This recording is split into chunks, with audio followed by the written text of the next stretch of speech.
啲南拳北腿裏邊咧係做啲咩角色㗎？睇我一身嘅打扮又束腰帶，梗係又要喐身喐勢啊，打嚟打去嗰種啦嚇，俠女咯。你而家忙於拍劇啦，咁有冇忽略到你間舞蹈學校啊？冇辦法啦，因為拍電視劇咧就只有你 stand by 俾公司嘅，所以你好多私人嘢咧就暫時會擺低咯。咁我開工都有時都幾掛住學校嘅，都幾掛住我啲學生嘅，咁都冇辦法㗎啦。唯有時咧就會打電話翻去問下咯，有冇事情發生啊，諸如此類嘅嘢啊，咁樣咯。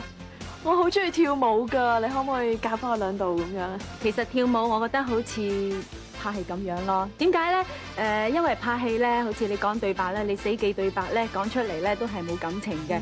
好似跳舞咧，如果你死記啲動作啊點樣，你個樣都係戇居居嘅咧，都係唔得嘅，即係跳出嚟冇嗰個韻味咯。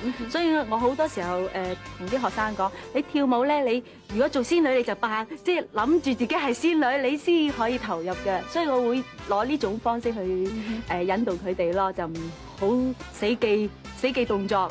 咁咪會出嚟唔好睇嘅，所以咧跳舞同埋拍戲咧，我覺得差唔多嘅。咁戲裏邊咧，你成日都扮演啲武功高強嘅女俠嘅喎，咁其實喺現實生活中，你係咪真係咁抱打不平㗎？咩扮㗎？事實係㗎嘛。其實好打不平咧呢樣嘢，我咧自己咧就如果有人恰我咧，我唔得㗎，我幾頑強㗎，我唔可以俾人哋係咁恰我嘅咯。咁可能喺個戲裏面咧，好多觀眾都會覺得我個人咧就比較剛強啊，打起上嚟咧個樣好鬼狼啊，打死人咁樣咯。所以咧可能會覺得我幾粗魯下嘅，其實咧我都有溫柔嘅一面嘅咧。